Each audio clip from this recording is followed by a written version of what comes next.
Sixième chapitre. Foi, paix, assurance.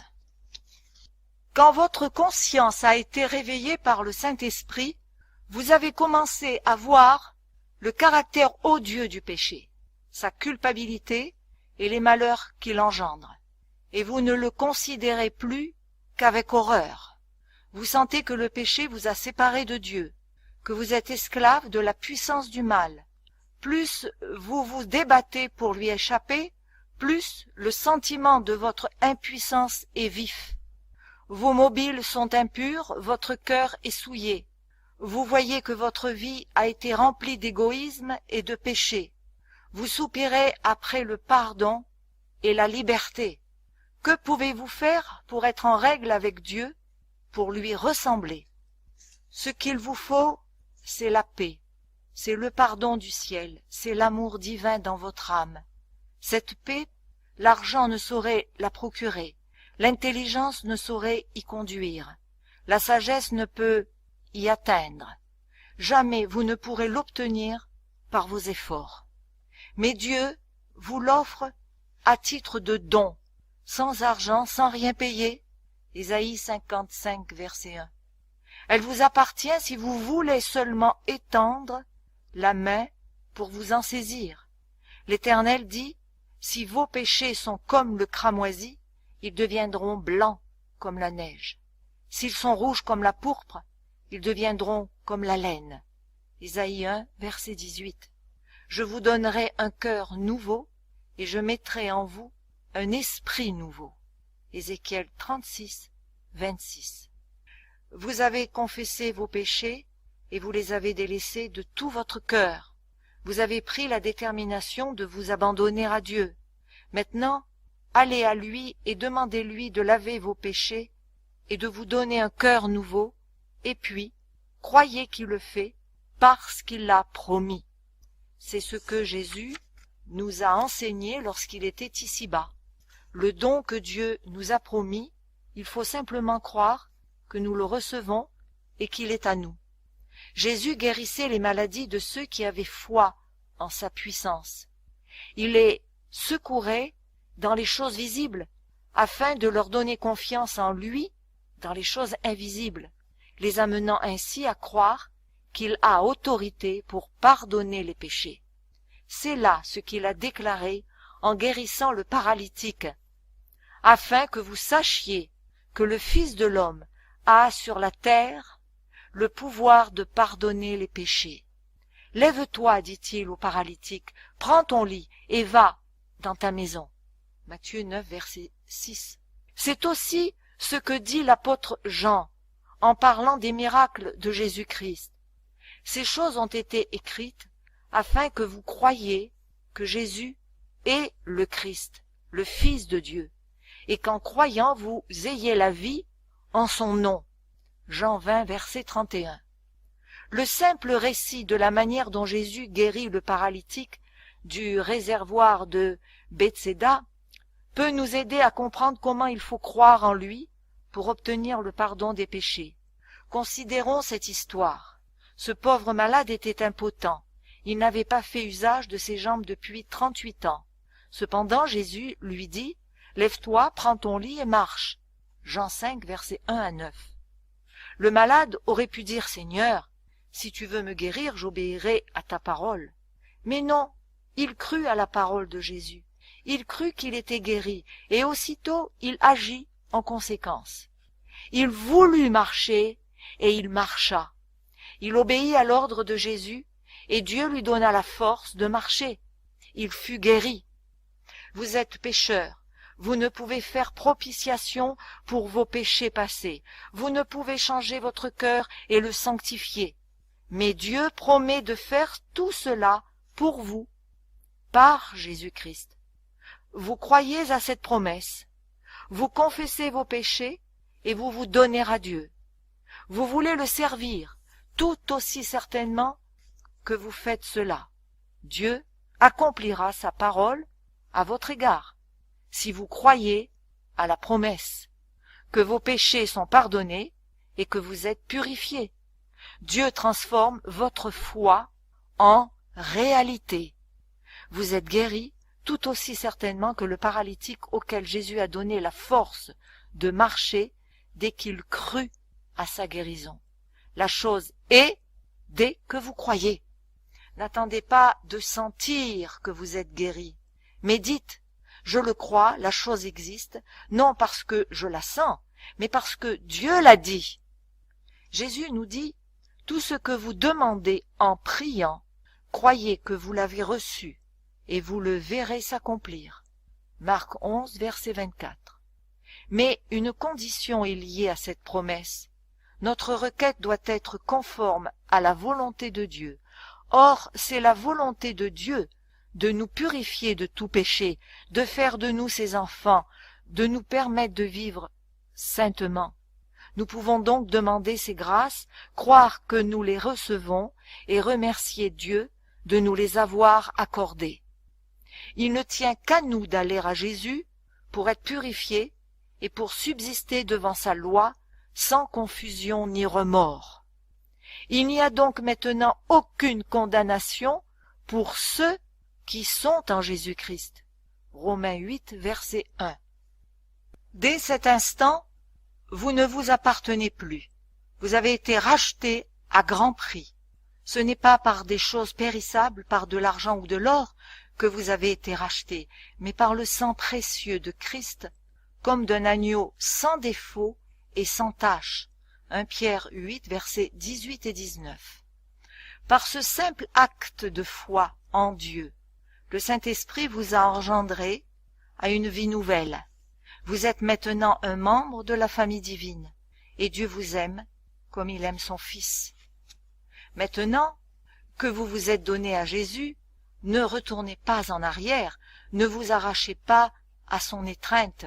Dites jour après jour, « Je suis au Christ, je me suis donné à lui », et demandez-lui son Saint-Esprit et sa grâce pour vous garder. C'est en vous donnant à Dieu et en croyant en lui que vous devenez son enfant. C'est de la même façon que vous devez vivre en lui. L'apôtre dit, « Comme vous avez reçu le Seigneur Jésus-Christ, marchez en lui. » Colossiens 2, verset 6. Certaines personnes pensent qu'elles devraient être mises à l'épreuve et montrer au Seigneur qu'elles sont transformées avant de pouvoir se réclamer de sa grâce. Mais elles peuvent s'en réclamer en ce moment même. Il leur faut cette grâce, il leur faut l'Esprit du Christ pour les soutenir dans leur infirmité. Sinon, elles ne pourront résister au mal. Jésus aime nous voir venir à lui tels que nous sommes, pécheurs, impuissants, dépendants. Nous pouvons aller à lui et nous jeter à ses pieds avec nos faiblesses, nos égarements, nos péchés. Il met sa gloire à nous combler de son amour, à panser nos blessures et à nous purifier de toute impureté. C'est ici que des milliers de pécheurs font erreur. Ils ne croient pas que Jésus leur pardonne personnellement, individuellement. Ils ne prennent pas Dieu au mot. Tous ceux qui se soumettent au Seigneur peuvent savoir positivement que le pardon de tous leurs péchés leur est gratuitement accordé.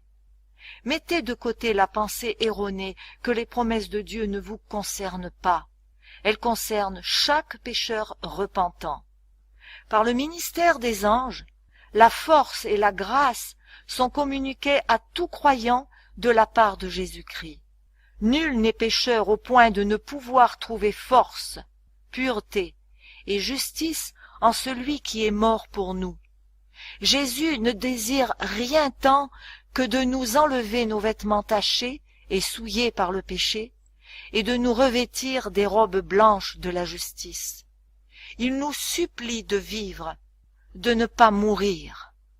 Dieu n'agit pas envers nous comme les hommes mortels agissent les uns envers les autres. Ses pensées sont des pensées de miséricorde, d'amour et de tendre compassion. Que le méchant abandonne sa voie et l'homme d'iniquité ses pensées, qu'il retourne à l'Éternel, qui aura pitié de lui, à notre Dieu, qui ne se lasse pas de pardonner. J'efface tes transgressions comme un nuage et tes péchés comme une nuée. Ésaïe 55, verset 7 et 44, verset 22. « Je ne désire pas la mort de celui qui meurt, dit le Seigneur, l'Éternel. Convertissez-vous donc et vivez. » Ézéchiel 18, verset 32. Satan est toujours sur le qui-vive pour nous masquer ces précieuses promesses de Dieu. Il désire nous ravir toute lueur d'espérance et tout rayon de lumière. Mais il ne faut pas se prêter à son jeu. N'écoutez pas le tentateur. Dites « Jésus est mort pour m'assurer la vie. Il m'aime et ne désire pas que je périsse. J'ai au ciel un Père compatissant qui me recevra, bien que j'ai abusé de son amour et fait un mauvais usage de ses bienfaits.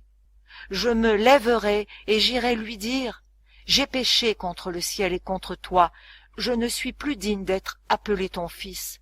Traite-moi comme l'un de tes mercenaires. » La parole vous dit comment le fils prodigue sera reçu. Comme il était encore loin, son père le vit et fut ému de compassion. Il courut se jeter à son cou et le baisa. Luc 15, versets 18 à 20. Mais cette parole elle-même, si touchante soit-elle, n'est pas l'expression adéquate de l'infinie compassion du Père céleste. Dieu fait cette déclaration par son prophète. « Je t'aime d'un amour éternel. » Jérémie 31, verset 3.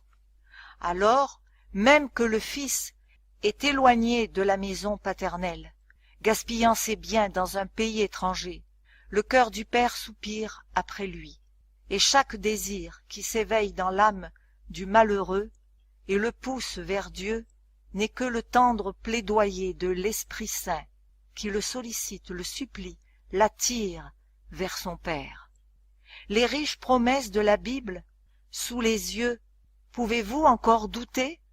Pouvez-vous croire que le Seigneur empêche durement le pauvre pécheur de venir se jeter repentant à ses pieds quand il aspire à revenir à lui et désire délaisser ses péchés? Arrière de vous de telles pensées. Rien ne peut faire plus de mal à votre âme que d'y nourrir de si injustes soupçons au sujet de votre Père céleste. Il hait le péché, mais il aime le pécheur, au point qu'il s'est sacrifié lui-même, pour lui, dans la personne de Jésus-Christ. Il l'a fait afin que tous ceux qui le veulent puissent être sauvés et entrer en possession de la félicité éternelle dans le royaume de gloire. Quel langage plus fort et plus tendre aurait-il pu employer pour exprimer son amour envers vous? Voici ces paroles, en Ésaïe 49, verset 15. Une femme oublie-t-elle l'enfant qu'elle allaite? N'a-t-elle pas pitié du fruit de ses entrailles? Quand elle l'oublierait, moi, je ne t'oublierai point. Élevez vos regards, vous qui doutez et qui tremblez, car Jésus vit et intercède pour vous. Remerciez Dieu pour le don de son cher Fils et demandez-lui qu'il ne soit pas mort pour vous en vain. L'Esprit vous invite aujourd'hui. Venez à Jésus de tout votre cœur et vous pourrez vous réclamer de sa grâce. En lisant les promesses divines, souvenez-vous qu'elles sont l'expression d'un amour et d'une compassion inexprimables. Le grand cœur de l'amour infini se penche irrésistiblement vers le pécheur. En lui nous avons la rédemption par son sang, la rémission des péchés. Éphésiens 1, verset 7. Oui, croyez seulement que Dieu est votre secours. Il désire restaurer dans l'homme son image morale.